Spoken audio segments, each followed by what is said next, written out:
अरे मेरे बूम पे मत रख यार। जय महाराष्ट्र क्या कर रहा है?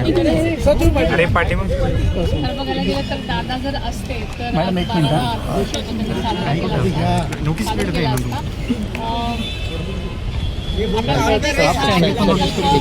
सर्व घटकांवरती प्रकाश टाकलेला मेरे बूम पे मत रख। आणि महाराष्ट्राच्या विकासासाठी सर्वसमावेशक असा आहे।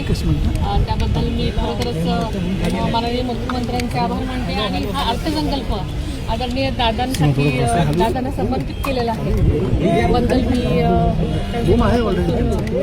धन्यवाद देते। खरं तर अरे राहू दे साहेब, सकाळपासूनच सगळेजण हे भाऊक झालेले होते। आजचा दिवस खरं तर अजितदादांसाठी सगळ्या पक्षासाठी सुद्धा खूप महत्त्वाचा होता। राष्ट्रीय अध्यक्ष म्हणून तुम्ही शेतकऱ्यांचा मुद्दा प्रामुख्याने मांडला होता। आज त्या शेतकऱ्यांना आणि आज खरोखरच कर्जमाफी मिळाल्यामुळे खरोखरच त्याला न्याय मिळाले असं मला वाटतं।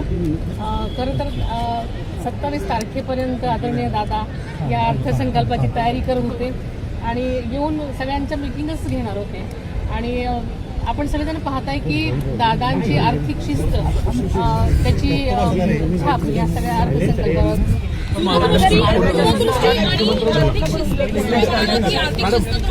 पण दूरदृष्टी या एकूणच वाटते कारण आपल्याला म्हटल्याप्रमाणे की या अर्थसंकल्पावर दादांची छाप होतीच आणि सर्व घटकांवरती सगळा समावेश विचार केलेला आहे। लाडक्या बहिणी असतील, विकास कामं केलेली असतील, सगळ्यांमध्ये खूप योग्य ती तरतूद केलेली आहे।